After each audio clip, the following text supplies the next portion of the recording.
La gente llega de todas partes, algunos con visibles muestras de dolor trayendo flores de jardines caseros, otros con la curiosidad de conocer dónde descansan los restos del que fuera candidato presidencial del Partido Revolucionario Institucional.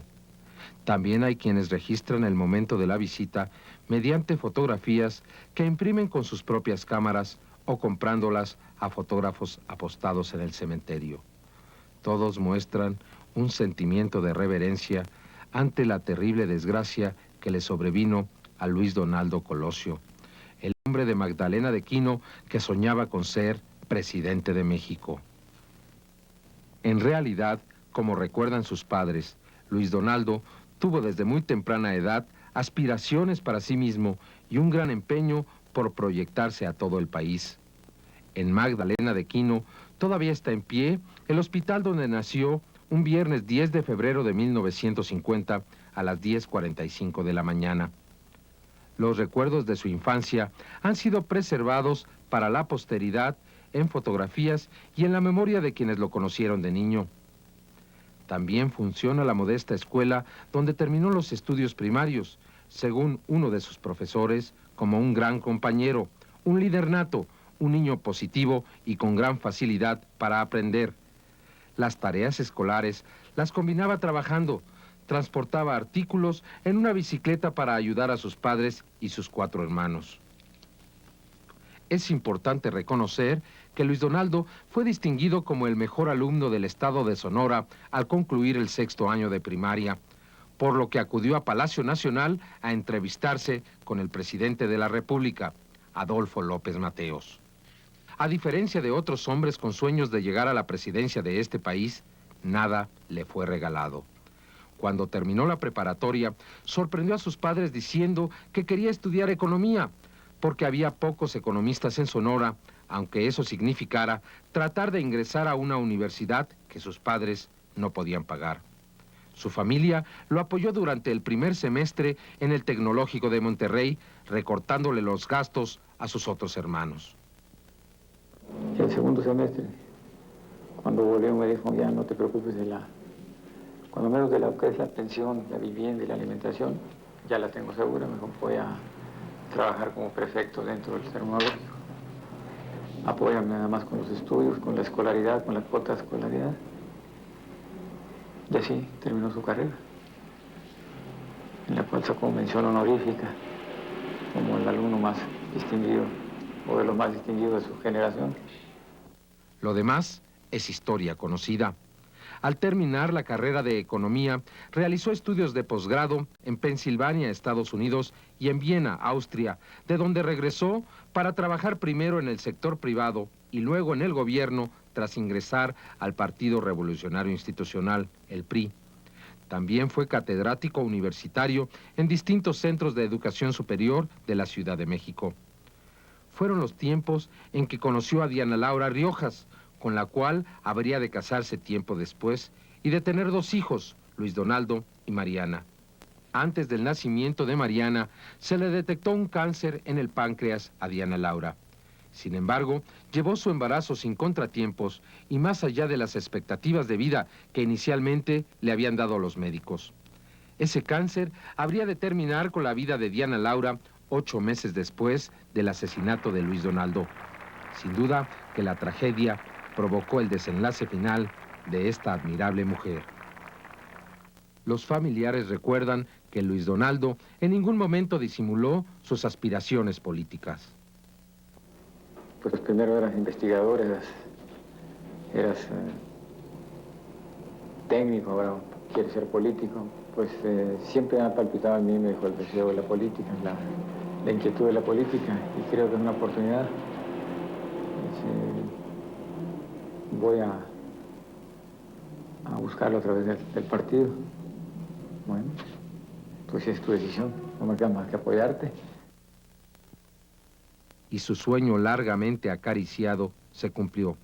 Primero fue diputado federal, luego senador de la República, presidente nacional del PRI, secretario de Desarrollo Social, hasta que llegó a lo que quería siempre, candidato de su partido a la presidencia de México.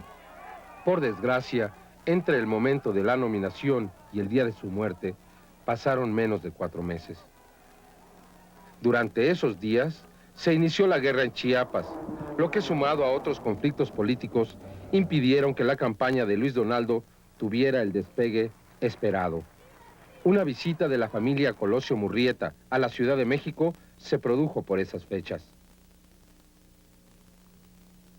Y curiosamente, pues, la coincidencia que esos días resultó lo que todos sabemos de Chiapas, ¿no? Entonces yo me atreví a preguntarle qué implica o qué consecuencias pueda tener para la campaña política. Pues es muy grave para el país, me dijo, pero tú no te preocupes, me dijo. Qué bueno que están aquí reunidos, me dijo. Estoy inmerso en una responsabilidad que he adquirido con el partido al cual pertenezco y al cual dirigí, con un propósito, me dijo, de hacer una campaña para lograr la confianza del pueblo que me lleven a la primera a llegar a ser presidente de la República.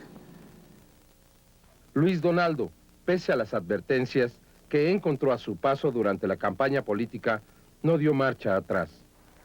Con el mismo tesón que lo había caracterizado en otras jornadas, enfrentó las circunstancias más adversas.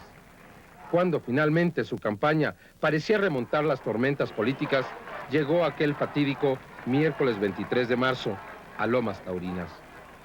El modesto lugar donde solamente una cruz y más tarde una fotografía ilustraban el sitio donde fue asesinado, se ha desarrollado hasta levantar un verdadero monumento a la memoria de Luis Donaldo.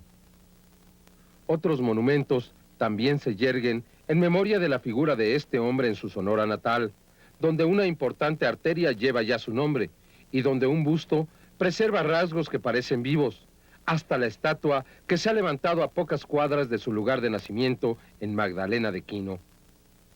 De la misma manera que en otras ciudades donde amigos, simpatizantes y autoridades de gobierno han erigido monumentos a la memoria de Luis Donaldo. En la sede nacional del PRI en la Ciudad de México y en el Paseo de la Reforma también se recuerda la figura de este ilustre mexicano. Todos constituyen testimonios vibrantes, como recordatorio al sonorense mártir, el hombre de Magdalena de Quino.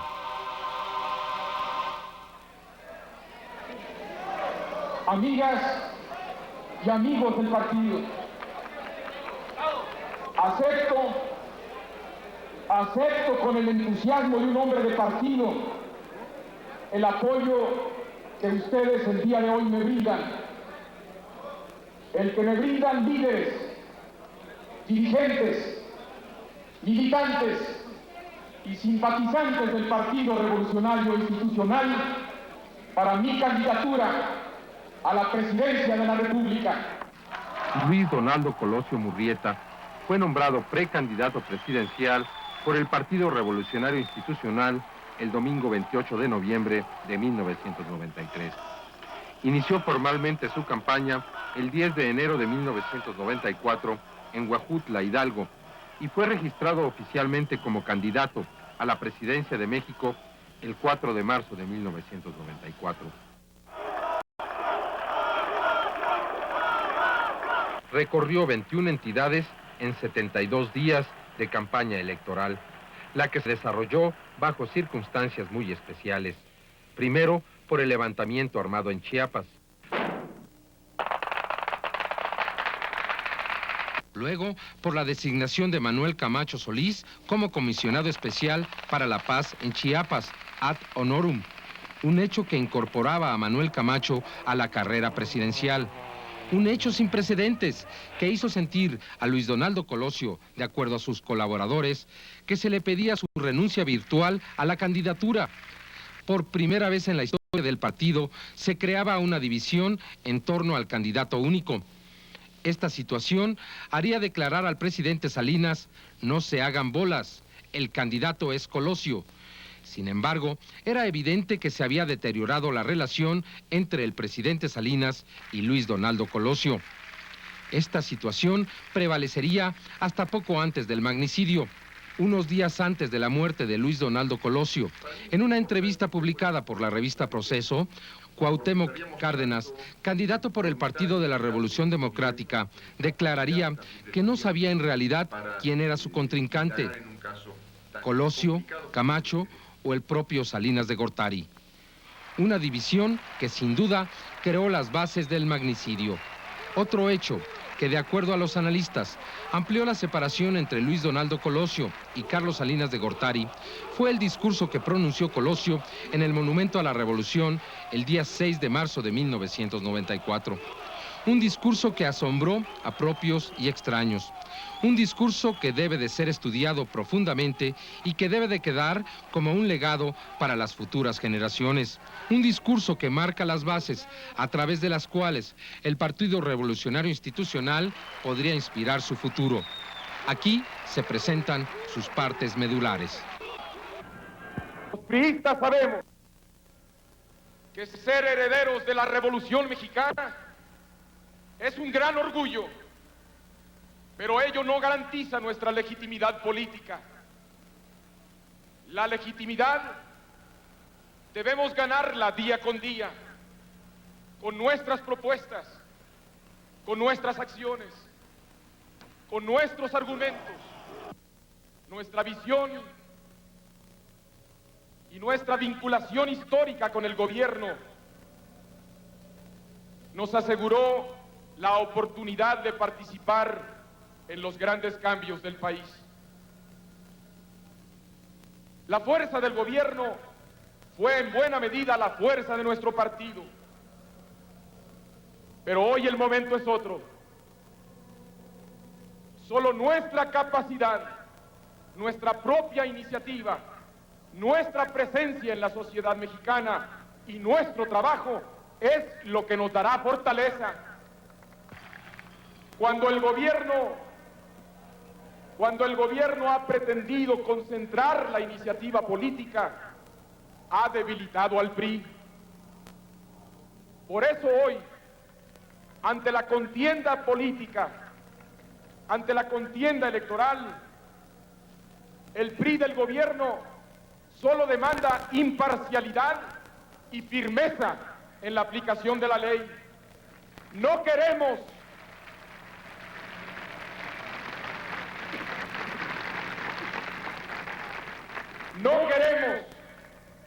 ni concesiones al margen de los votos, ni votos al margen de la ley. Los tiempos de la competencia política en nuestro país han acabado con toda presunción de la existencia de un partido de Estado. Los tiempos de la competencia política son la gran oportunidad que tenemos como partido para convertir nuestra gran fuerza en independencia con respecto del gobierno. Los conceptos expresados hasta esta parte del discurso de Luis Donaldo Colosio representaban una posición nunca antes asumida por candidato alguno del Partido Revolucionario Institucional. La propuesta de independizar efectivamente al PRI del gobierno, de evitar los privilegios ancestrales de los que ha gozado como partido de Estado y de ofrecer a la sociedad mexicana una real apertura democrática capaz de competir en igualdad de circunstancias con la oposición.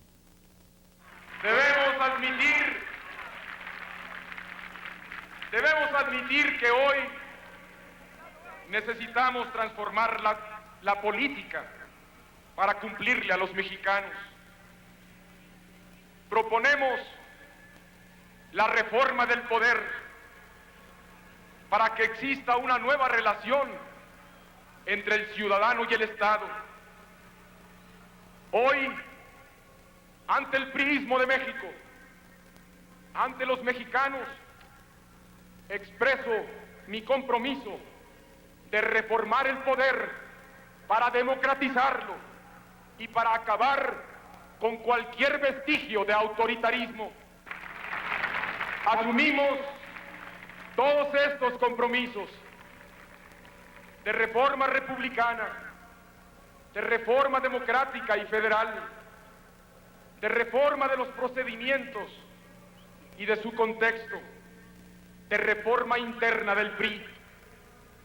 Y lo hacemos porque somos conscientes que la sociedad mexicana ha cambiado y que demanda en consecuencia un cambio en las prácticas políticas. Como candidato del PRI a la presidencia de México, reafirmo mi compromiso indeclinable con la transformación democrática de México.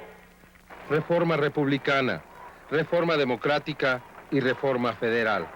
Elementos que para Colosio constituían la piedra angular de su plataforma política. Significaban un giro radical que pretendía establecer una nueva relación entre el ciudadano y el Estado, llevando el gobierno a las comunidades, con nuevos métodos de administración, en suma, un nuevo federalismo, acorde con la realidad nacional que demanda un cambio urgente en las prácticas políticas. Un compromiso que, de acuerdo a diversos analistas, significó una ruptura con añejos grupos de poder y con el propio gobierno salinista. Yo veo un México convencido de que esta es la hora de las respuestas. Un México que exige soluciones.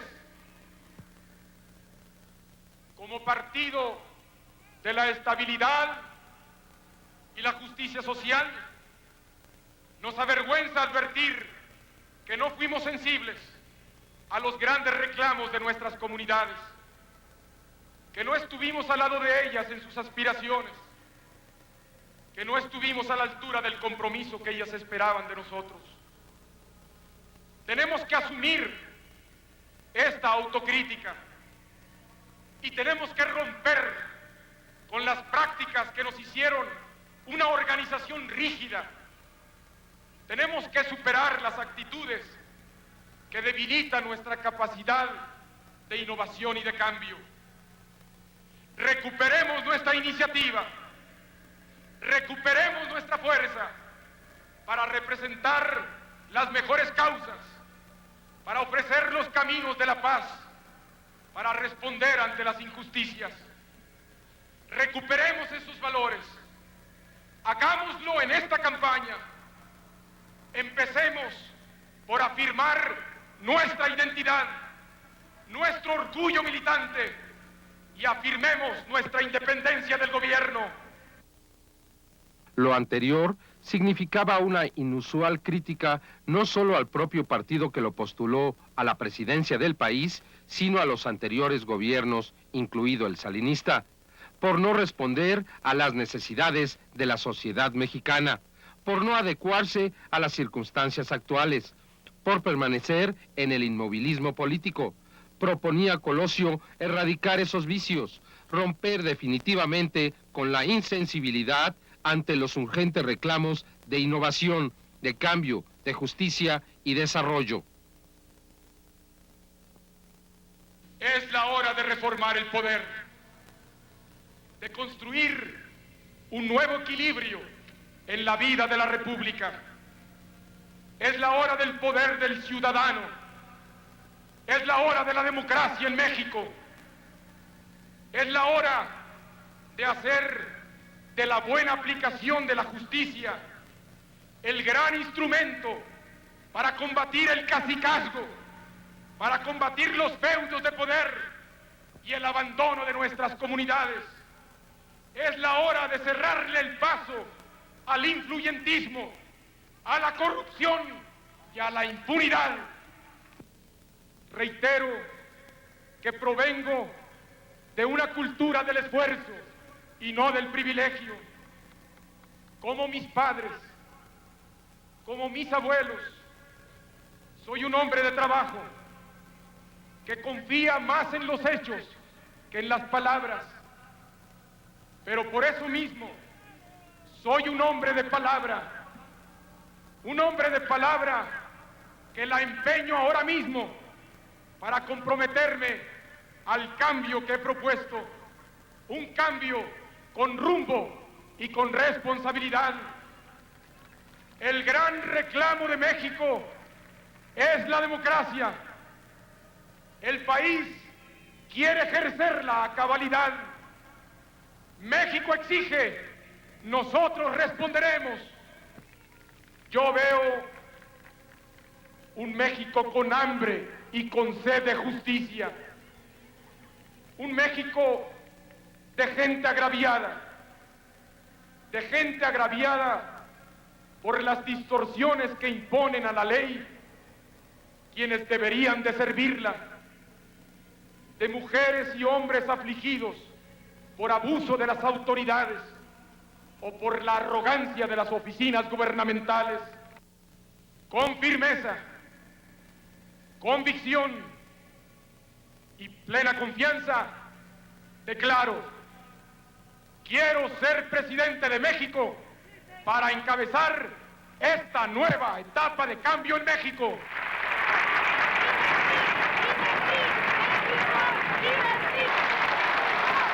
Este discurso generó reacciones inmediatas. Diversos analistas aseguran que representó una ruptura con el gobierno salinista y un cambio de 180 grados para la línea política del partido en el poder.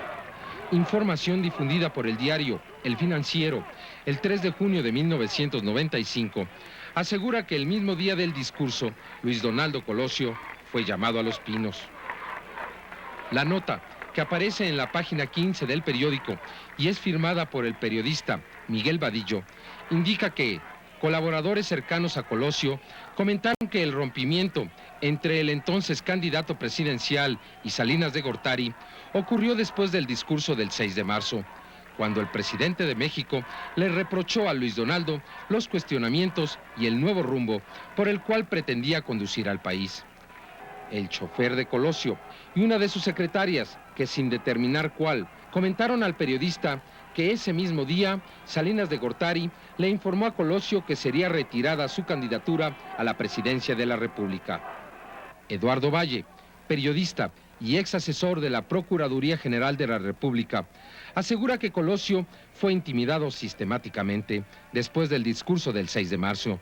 Afirma que a raíz de ese discurso, la campaña de Colosio estuvo plagada de diversos actos de agresión física contra el candidato a la presidencia.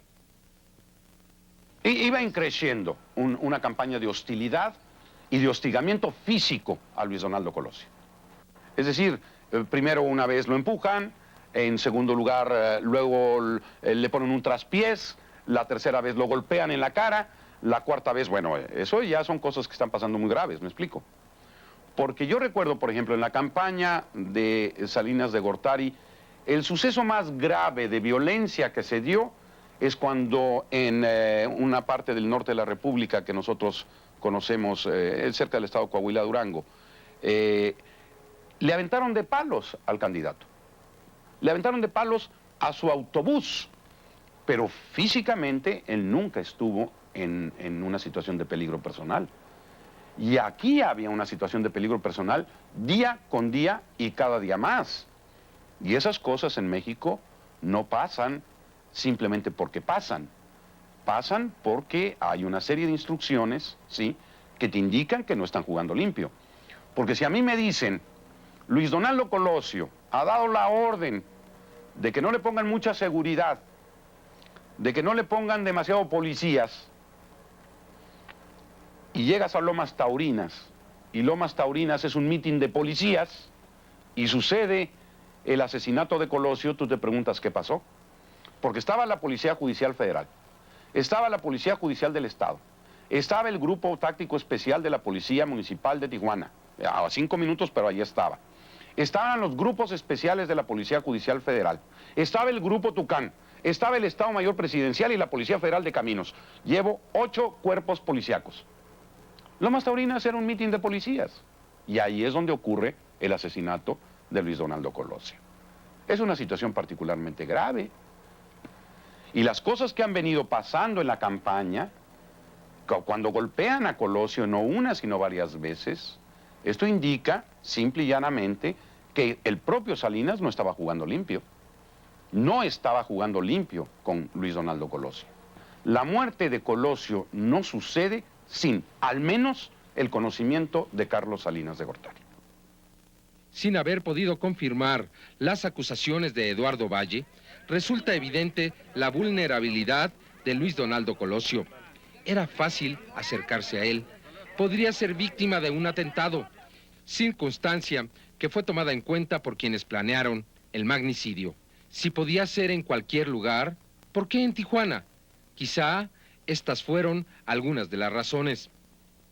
Un gobierno estatal del Partido Acción Nacional, resentidos políticos dentro del propio Partido Revolucionario Institucional en el Estado, una plaza donde existe el narcotráfico a gran escala. Todos los gobernadores se encontraban reunidos en la Ciudad de México, incluido el gobernador Rufo Appel, circunstancias que muy posiblemente fueron tomadas en cuenta por los conspiradores. Se iba conformando el escenario del magnicidio.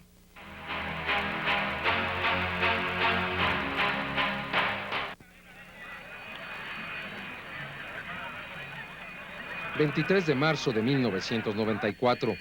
el entonces candidato del Partido Revolucionario Institucional a la presidencia de México, Luis Donaldo Colosio, llegaba a Tijuana, Baja California.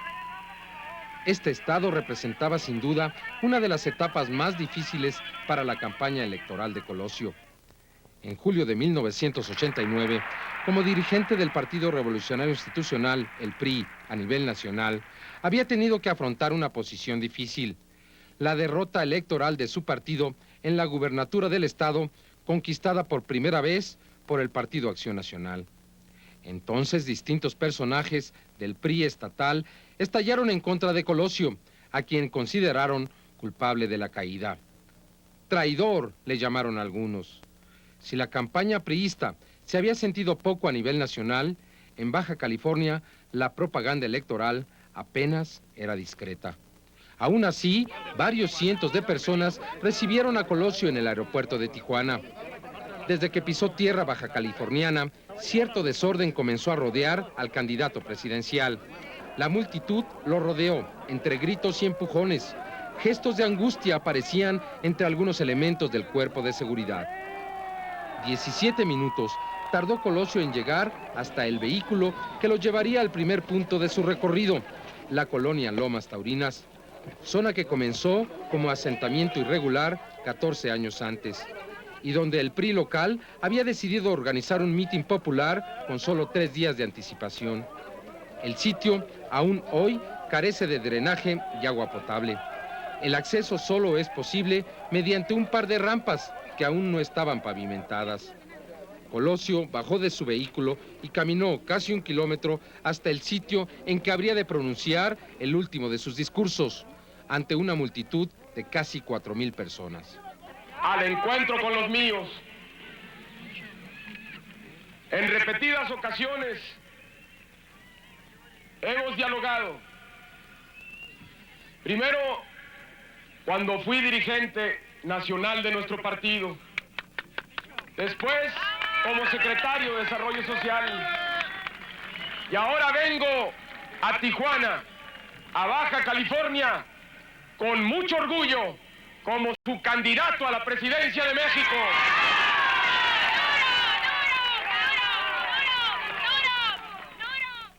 En cuanto terminó de hablar, aproximadamente a las 17:05, Colosio descendió de la plataforma y caminó hacia su vehículo. Al más alto volumen, el sonido local comenzó a reproducir la canción La Culebra. Los apretujones y el desorden eran cada vez mayores. Teóricamente, una parte del personal de seguridad debía formar una valla circular en torno al candidato. Los elementos del Estado Mayor Presidencial debían de rodear al candidato en lo que se conoce como una formación diamante. Un agente al frente, otro a su espalda y 2 más a los costados. Las imágenes muestran claramente que, si en verdad había un dispositivo, este fácilmente fue rebasado por la multitud. De pronto, entre el ruido ensordecedor de la música, se escucharon 2 detonaciones. El candidato recibía 2 tiros mortales.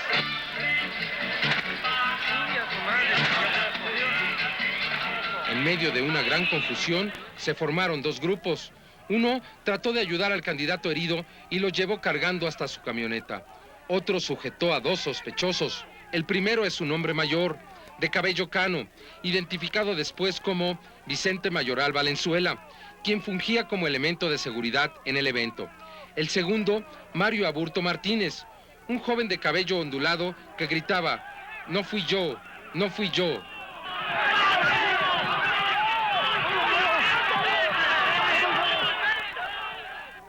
Tres horas después, a las 20:27, la noticia se hacía oficial.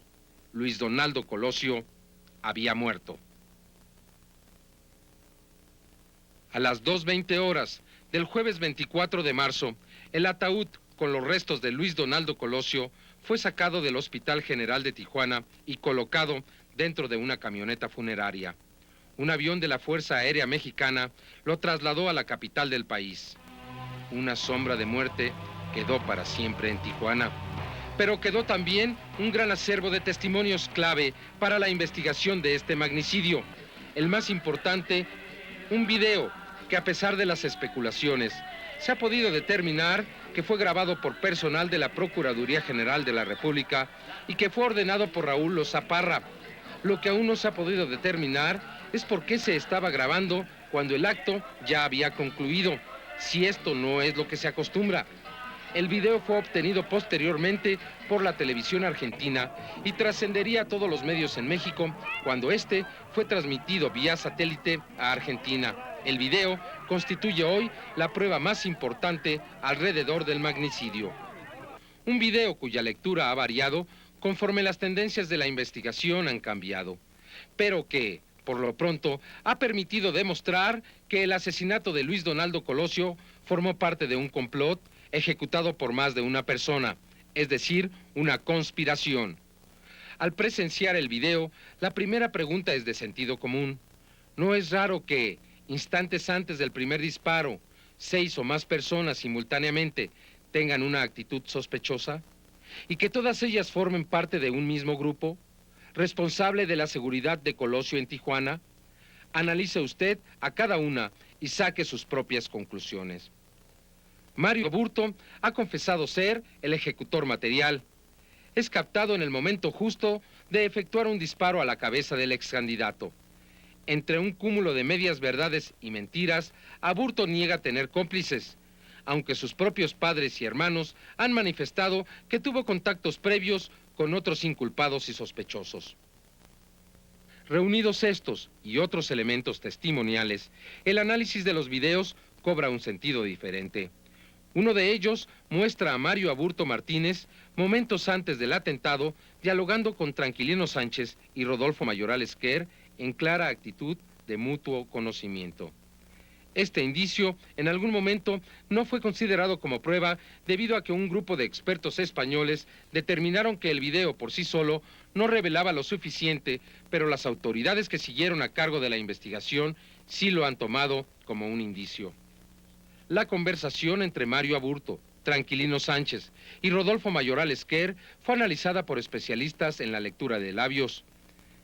Después de observar las escenas en decenas de ocasiones, se pudo determinar que Rodolfo Mayoral, en el momento que se voltea y mueve los labios, le dice a Aburto: "Tú, espérate aquí". Por otra parte, en esta escena, grabada a espaldas de Aburto y Tranquilino, en este momento, de acuerdo a los expertos, Tranquilino estaría señalando a Aburto: "Por ahí hay lugar". De confirmarse estas evidencias, vendrían a agregarse a las demás que confirman que se trató de una conspiración y que tanto Mayoral Esquer como Tranquilino conocían y tuvieron contacto previo con Aburto. Aunque tanto Tranquilino Sánchez Venegas como Vicente y Rodolfo Mayoral han sido liberados y aunque se han presentado testigos que afirman que todos ellos tuvieron contactos previos al atentado, así como este video, no han sido considerados como una evidencia por los jueces responsables. Tranquilino Sánchez es entre todos el que tuvo mayor interacción con Mario Aburto, así como participación en el atentado. Por una parte, la novia del homicida aseguró en su declaración que Aburto tuvo un encuentro con Tranquilino en un parque de Tijuana días antes del crimen. En esta toma, como se había dicho, se observa cómo dialoga con Aburto y Mayoral Esquer. Tranquilino aparentemente estuvo cubriendo a Aburto durante la celebración del discurso. Al ser de mayor estatura, lo estuvo cubriendo. Sin embargo, en 2 ocasiones se observó el rostro de Aburto, cuando dialogaban y en un momento en que asoma el rostro descuidadamente. El rostro de Aburto aparece completo.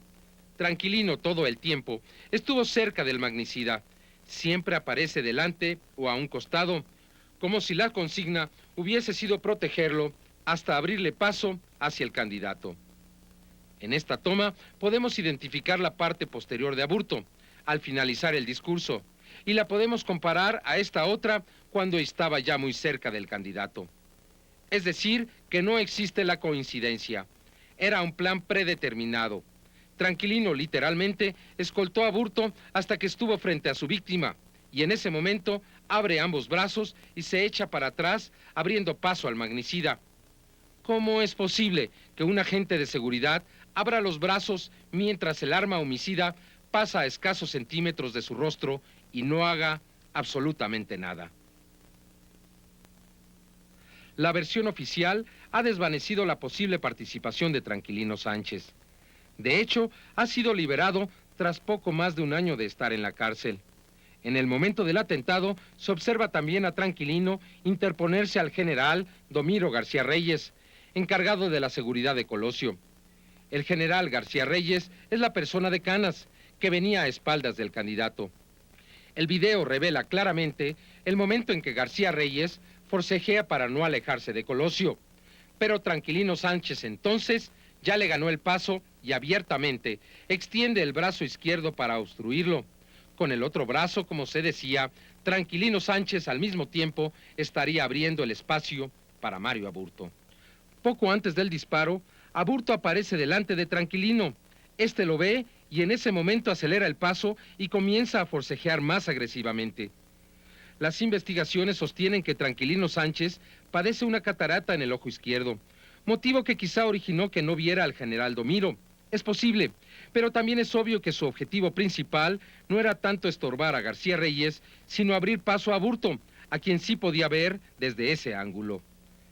El general Domiro García Reyes, encargado de la seguridad del candidato, en sus primeras declaraciones manifestó que Tranquilino Sánchez le había bloqueado el paso en el momento de los disparos.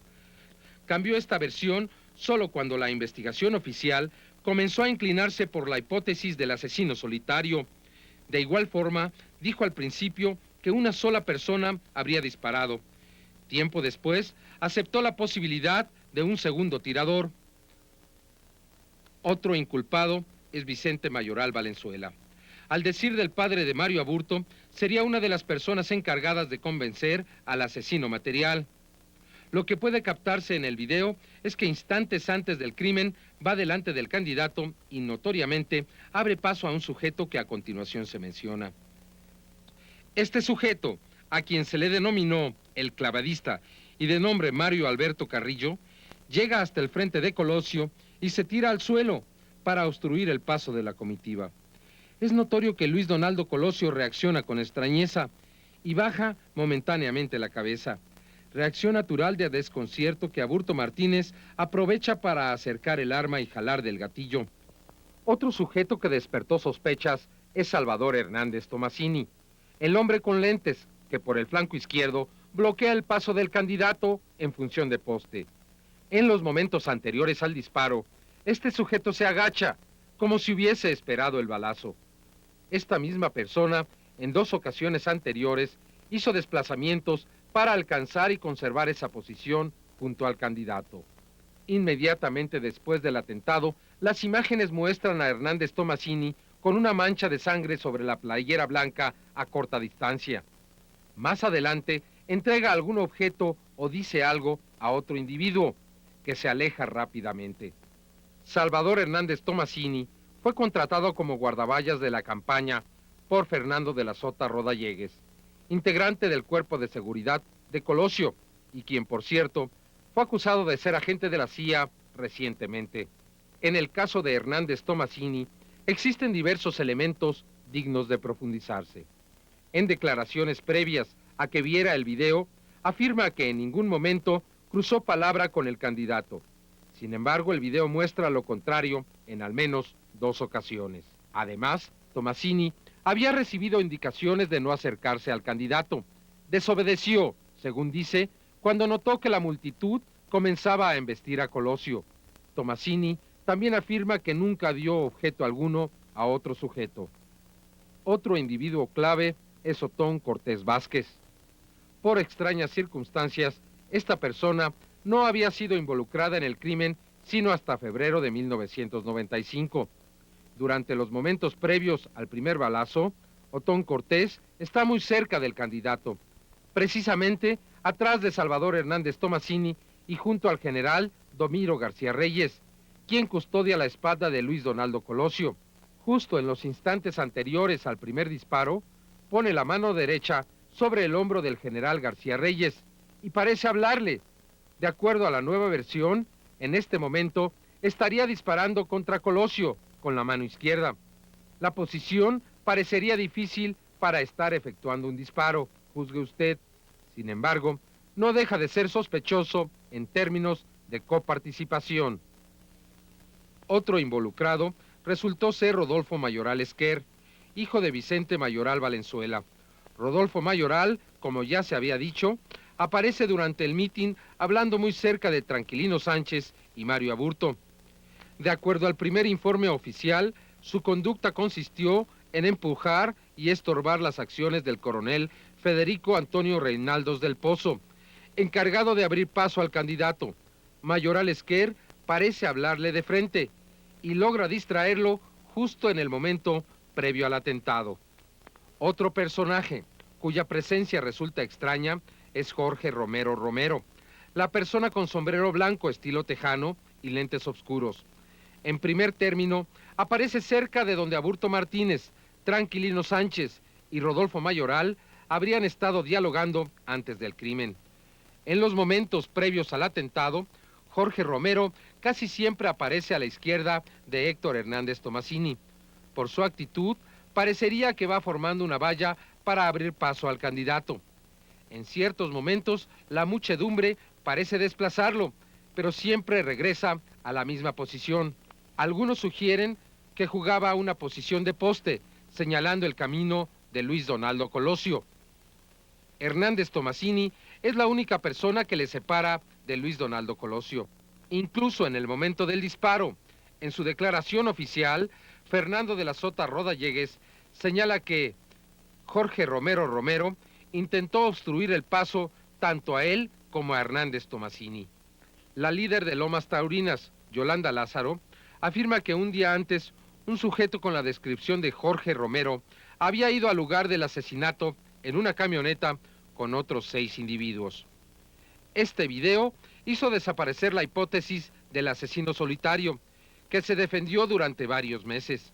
Una versión increíble que se sostuvo y validó incluso con los nombres de los más prestigiados criminalistas de México. Pero nada es más contundente que estas imágenes históricas. No era demasiada coincidencia que todos los movimientos de los involucrados se den justo al mismo tiempo, que casi todos pertenezcan al mismo grupo de seguridad, que alguien se caiga, 2 distraigan a la guardia personal, 1 forcejee, otro obstruya el paso del candidato, todo al mismo tiempo e instantes antes del disparo. Estas son tan solo algunas preguntas que surgen a partir de lo que aparece en el video. Por supuesto, fuera de cuadro, quedan aún más dudas. ¿Quiénes ordenaron el atentado? ¿Por qué?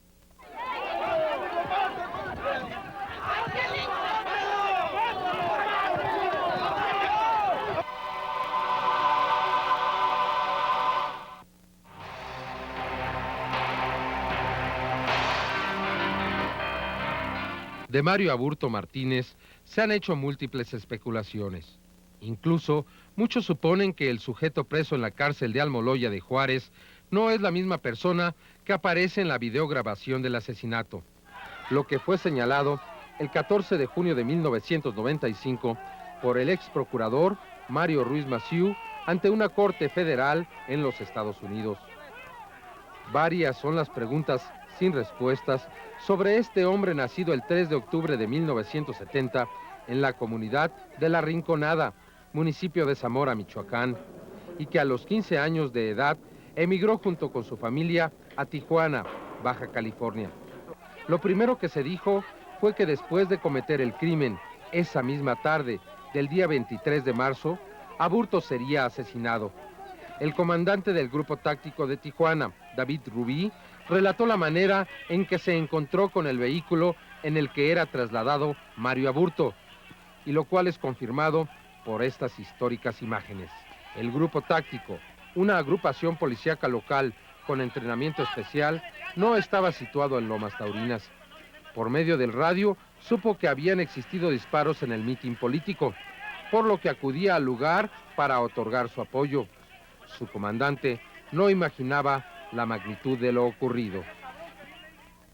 Cuando llego abajo, una multitud de medios informativos nacionales e internacionales que se encontraban en el lugar trataban de bloquear una Blazer que iba subiendo, pero la Blazer les aventaba el vehículo encima. No se querían identificar, entonces un periodista del periódico mexicano de apellido Dante me indicó, dice Rubí, dice, esos camaradas que van en la Blazer van golpeando al que hirió al precandidato a la presidencia. ¿Cómo? Sí, dice, es que hirieron a Colosio. Dice, le digo, y no se quieren identificar, le digo, ¿cómo no? Le digo, ahorita los paro.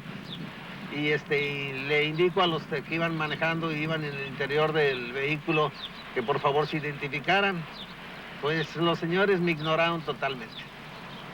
No hicieron caso omiso a la orden y quisieron seguir avanzando, por lo cual pues no me quedó más que la alternativa de imponerme, bajo una circunstancia que pues tuve que cortar cartucho a una RG-15 y a una AK-47 para que en esa forma poderlos parar. Le corto cartucho al AK-47 que yo la traía mientras otro de mis elementos estaba en otro ángulo y lo obligué a que se identificara. Y veía que iban 5 personas más con el detenido adentro y el detenido iba herido, llevaba una cortada o bañada en sangre de lo que es la parte frontal. Y les indiqué yo que no le pegaran o no lo golpearan más, porque quería que esa persona llegara con vida al lugar a donde iba a ser trasladado.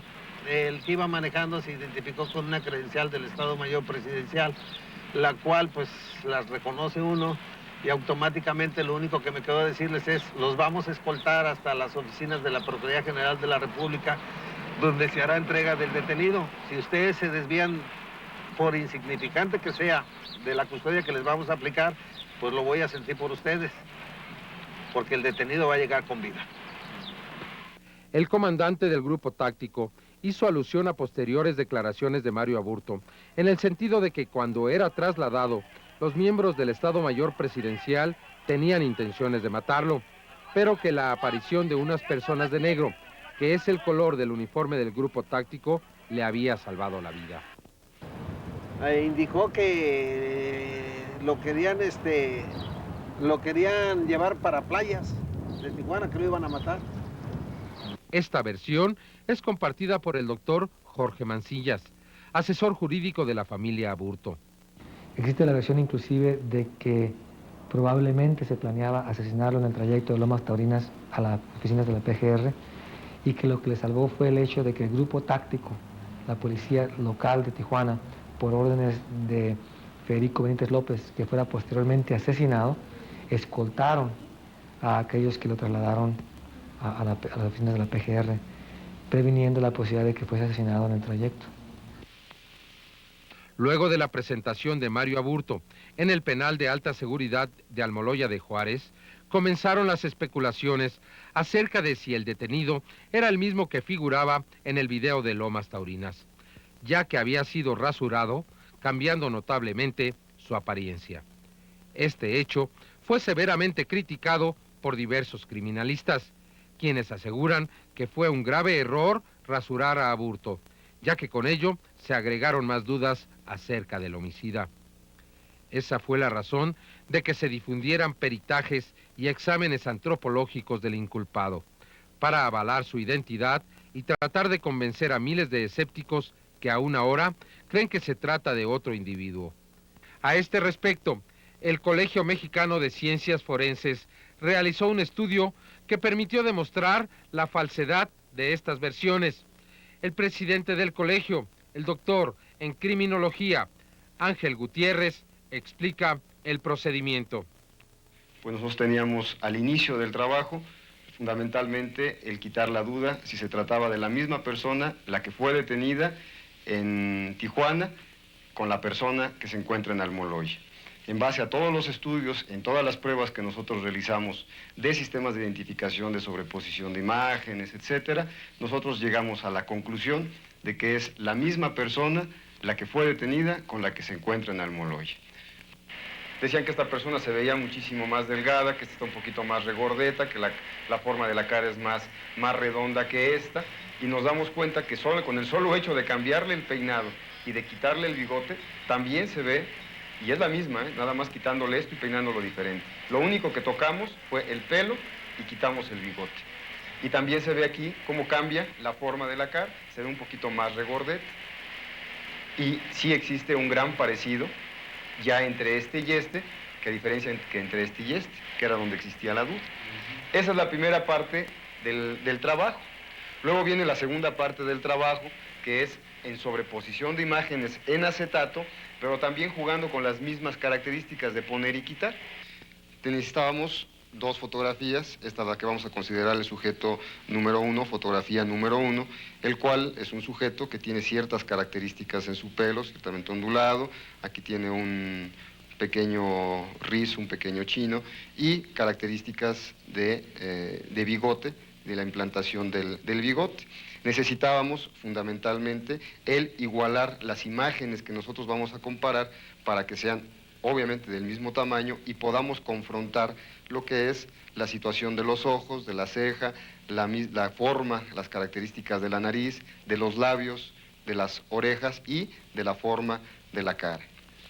Esta es la fotografía número 2, el sujeto número 2, el cual se aprecia que es ya del mismo tamaño, ahorita lo vamos a comparar, pero le vemos aparentemente que hay diferencia en el pelo, tiene ausencia de bigote, venido en Tijuana. Vamos a realizar el empalme, la sobreposición, se ve que es del mismo tamaño la fotografía, y nos damos cuenta que es la forma de la cara, es la misma, coincide perfectamente bien la implantación de las cejas, la forma de los ojos y, por si fuera poco, coincide perfectamente bien la forma de la nariz e incluso los orificios nasales, la boca, la forma de la cara, coinciden perfectamente bien con la fotografía sin bigote, con otra forma de pelo aparentemente, pero la estructura interna de la cara y las orejas coinciden perfectamente bien. Por lo tanto, volvemos a decir de que se trata del mismo sujeto de Almoloya que el de Tijuana. En todo caso, el estudio demuestra que la persona detenida en Lomas Taurinas sí es Mario Aburto Martínez y sí es el mismo que se encuentra recluido en Almoloya. El licenciado Javier Carvajal, presidente del Colegio de Abogados de Baja California, quien fungió como defensor de oficio de Aburto en los interrogatorios que se le hicieron en Tijuana y después tuvo contacto con el detenido ya en la cárcel de Almoloya, asegura que se trata de la misma persona. Es para mí indiscutible y una cuestión que no me cabe la menor duda de que se trata de la misma persona, porque esa forma de mirar, esta conducta hacia las personas, hacia el público, hacia las demás, a la presencia de las demás personas, eso es algo distintivo de esa persona. Mario Aburto se ha comunicado telefónicamente con su familia en varias ocasiones. Algunas de las llamadas han sido grabadas por sus padres. Esta es parte de una llamada que hizo Aburto el día 9 de mayo de 1995 para felicitar a su madre. ¿Estás bien? ¿No estás enfermo? Pues estoy un poquito enfermo, pero aquí estoy esperando tratando de salir adelante. No se preocupe, yo le voy a seguir echando ganas y tenga fe en Dios, ¿no? Y la quiero mucho. Usted es inocente y no, es inocente, usted. Nosotros todos sabemos que es inocente. Sí, mamá. Y lo vamos a meter hasta en el infierno para defenderlo, amigo. Sí, ok, los quiero mucho, mamá, y reciban reciban mis felicitaciones. Mañana es 10 de mayo y los quiero mucho a todos. Salúdenme a todos. Pásame a Rubén. Rubén no está, se acaba de ir, estaba esperando la llamada y se fue. Ok, pero no está bien, ¿eh? Es que porque no llamaste. Sí, está bien, no, está bien. Ok, entonces... Voy a tratar de sacar y quiere hablar contigo, mijo. Sí. Pues, mijo, cuídese. Dios lo acompañe, mijo. Mario. Sí, mija, te quiero mucho. ¿Cómo estás? Está bien. Me queda poco tiempo para hablar, mija. Quiere mucho a mi papá y a mi mamá, ¿eh? Sí, los quiero mucho también a ti. Sí, yo también, mi amor. Y cuídate mucho, ¿eh? Mario. Sí. Ya se mamá escrito y voy a pasar a sexto. Ay, qué bueno, mija. Ya se me terminó el tiempo, mija. Estoy echando ganas, ¿eh? Te quiero. Estoy con mis ganas en el estudio. Y ahora, ok, mija. Adiós, te amo mucho. Ok, te quiero mucho, bye. La madre de Aburto, María Luisa Martínez Piñones, fue trasladada a las oficinas de la Procuraduría en Tijuana la misma noche del 23 de marzo. Ella tuvo contacto ahí con el detenido, comprobando que, efectivamente, era su hijo, aunque afirma que se encontraba en un estado muy extraño. Cuando vi a mi hijo ahí cuando me llevaron, pues estaba sentado en una silla así, recargada, pusieron la silla así como recargada en la pared, ¿no? Así pues, junto a la pared. Entonces mi hijo estaba así viendo para arriba, ni parpadeaba, ni nada. Entonces yo llego y le digo, mi hijo, Mario, y lo muevo, Mario, ¿no? Ni siquiera ni bajó la vista a verme. Pues yo nunca lo había visto así. Para mí que le dieron alguna droga allí, para que él no me dijera nada. 15 días después, la madre de Aburto acudió a la cárcel de Almoloya de Juárez, percatándose que el detenido era su hijo. Ella afirma que le aseguró su inocencia. Entonces ya entramos allá pues donde estaba mi hijo, en Almoloya de Juárez, pero es en Toluca, de México, Distrito Federal. Entonces ya entramos y ya, pues siempre tuvimos problemas porque duramos mucho. Ahí, a qué hora que vaya allá y que acá, y que entonces ya duramos mucho en entrar, y nomás una hora fue lo que estoy con él, ahí. La personalidad de Mario Aburto ha sido objeto de diversos análisis. El asesino confeso de Luis Donaldo Colosio ha aceptado haber hecho el disparo en la cabeza del entonces candidato a la presidencia, pero ha caído en diversas contradicciones sobre su presencia en Lomas Taurinas y acerca de la forma en que hizo el disparo. No obstante, a su familia le ha dicho ser inocente. El presidente del Colegio de Abogados de Baja California, al fungir como abogado de oficio de Mario Aburto, indicó que en el interrogatorio, el inculpado declaró que había recibido prácticas de tiro con la pistola Taurus calibre 38, señalada como el arma homicida. En la cual en un principio el señor Aburto pues, se mostró un poquito renuente a estar declarando, mas sin embargo sí lo estaba haciendo bajo el interrogatorio de los agentes del Ministerio Público Federal.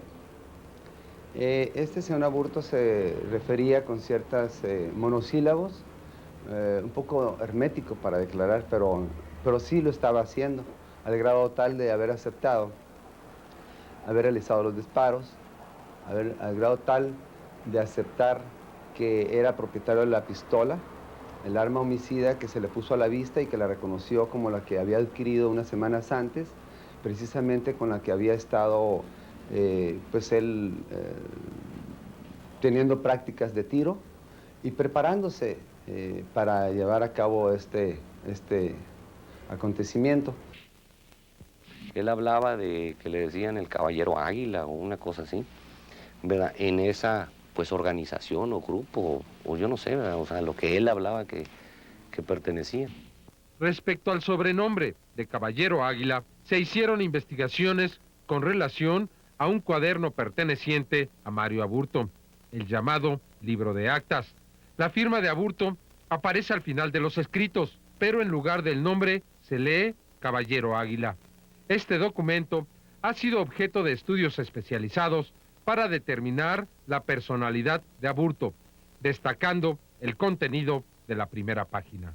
El dictamen en materia de psiquiatría, psicología forense y criminología de la Procuraduría General de la República, firmado el 27 de mayo de 1994 por el doctor Carlos Tornero Díaz y la licenciada Marta Graciela Miranda, califica a Mario Aburto como un individuo que padece trastornos delirantes y narcisistas, así como un delirio crónico sistematizado reivindicativo, lo que ocasionó su actitud violenta y de destrucción.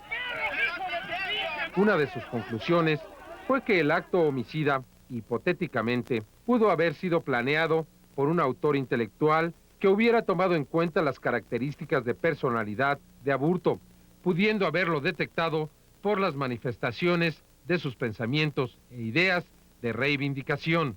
Una de sus conclusiones fue que el acto homicida, hipotéticamente, pudo haber sido planeado por un autor intelectual que hubiera tomado en cuenta las características de personalidad de Aburto para utilizarlo como ejecutor del magnicidio.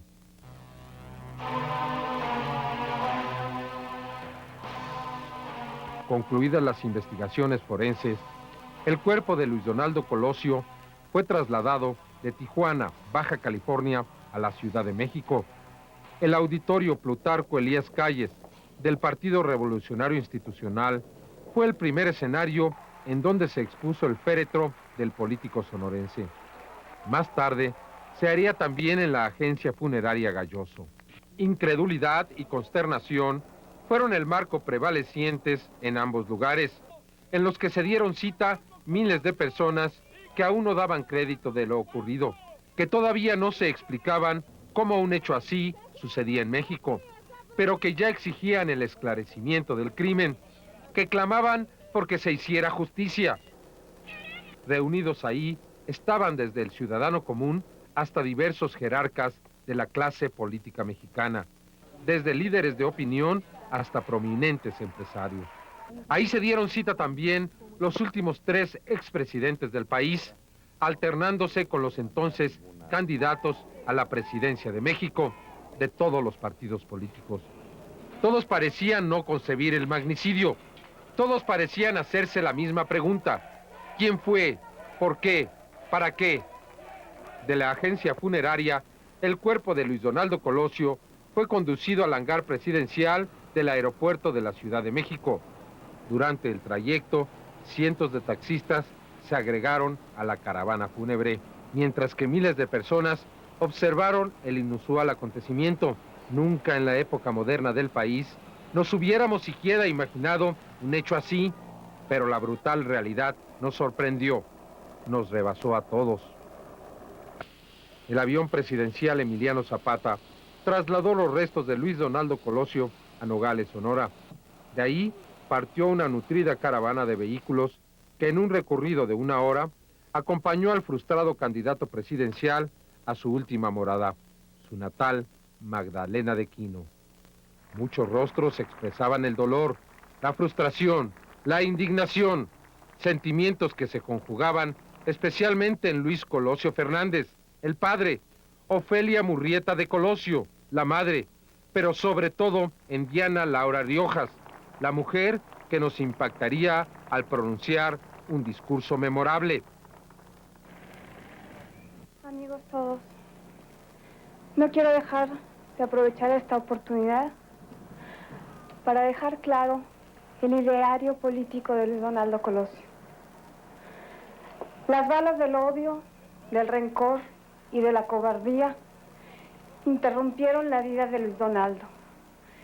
Dieron fin abrupto a su existencia, pero no a las ideas por las que luchó.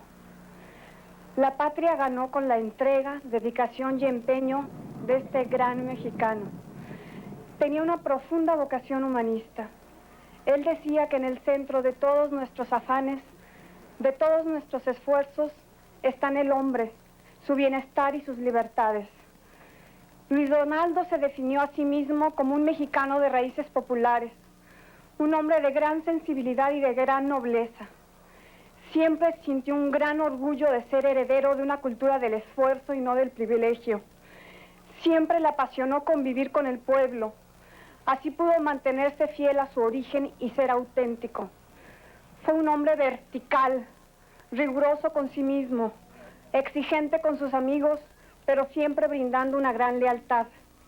Estaba convencido de que dice más el ejemplo que la palabra. Ese fue Luis Donaldo, el hombre. Su vida, también generosa en propuestas, compromisos y en el ejemplo de congruencia que nos legó. Nación y libertad fueron sus grandes pasiones. Luis Donaldo dijo: la nación es el valor más elevado para la sociedad y la libertad es el bien más preciado del hombre. Su gran aspiración fue contribuir a la fortaleza de la nación y siempre pensó que la democracia y la justicia eran los caminos para defender nuestra soberanía. Él quería que cada mexicano tuviera el disfrute de las más amplias libertades. Pensaba que no hay dignidad sin libertades y que éstas solo se expresan cabalmente cuando el hombre puede decidir entre opciones, puede elegir y escoger su propio camino. Él quería un México más justo. Le ofendía y le lastimaba la pobreza. Creía que los abismos de desigualdad dividen a la nación.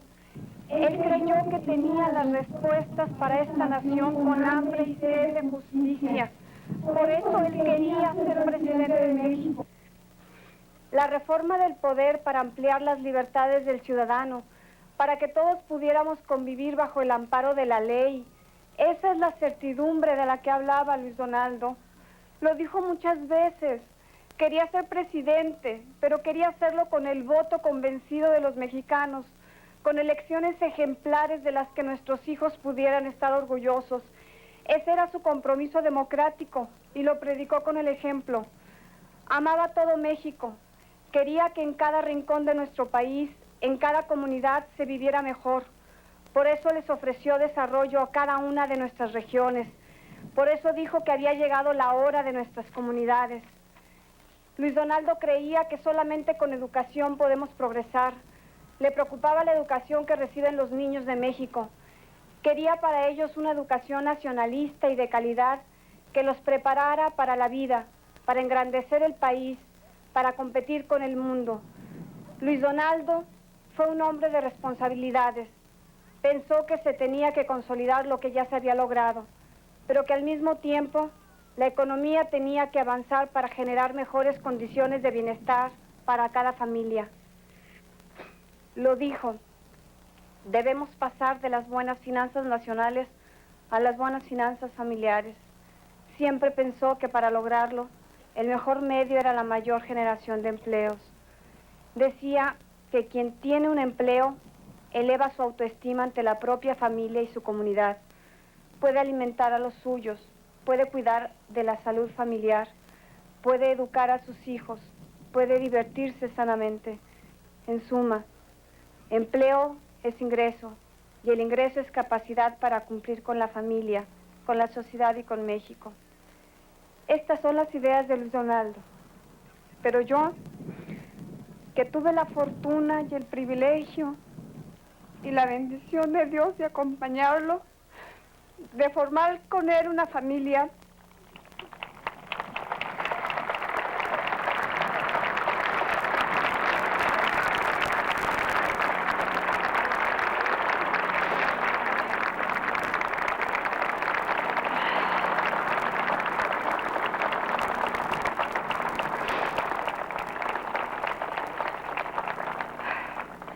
puedo decir también que fue un magnífico padre, un esposo ejemplar. Se distinguía por su generosidad y su honestidad, por su gran capacidad para despertar la simpatía y el aprecio de la gente. Era un hombre de una sola pieza. Siguió hasta el final el consejo de sus padres: ser honesto y nunca perder piso. Era de los hombres que actúan en el presente, pero pensando siempre en el porvenir. Luis Donaldo decía: el mundo no nos fue heredado por nuestros padres, nos ha sido prestado por nuestros hijos. Ese era Luis Donaldo Colosio, esa era su actitud, ese era su compromiso. Hoy Luis Donaldo se ha ido, pero nos deja su ejemplo, nos deja el sentimiento de su afecto, nos deja sus ideas y sobre todo nos deja la responsabilidad a su familia, a sus amigos, de hacer honor a su legado. Todos tenemos un compromiso con Luis Donaldo. Todos tenemos una tarea que cumplir para mantener viva su memoria. Hoy, aquí, en Magdalena de Quino, tierra de misioneros, despedimos a un hombre que dejó huella al andar. En nombre de toda la familia, en nombre de mis hijos Luis Donaldo y Mariana, en el mío propio, pero sobre todo en nombre de mi esposo Luis Donaldo, les doy las gracias por acompañarnos. Muchas gracias.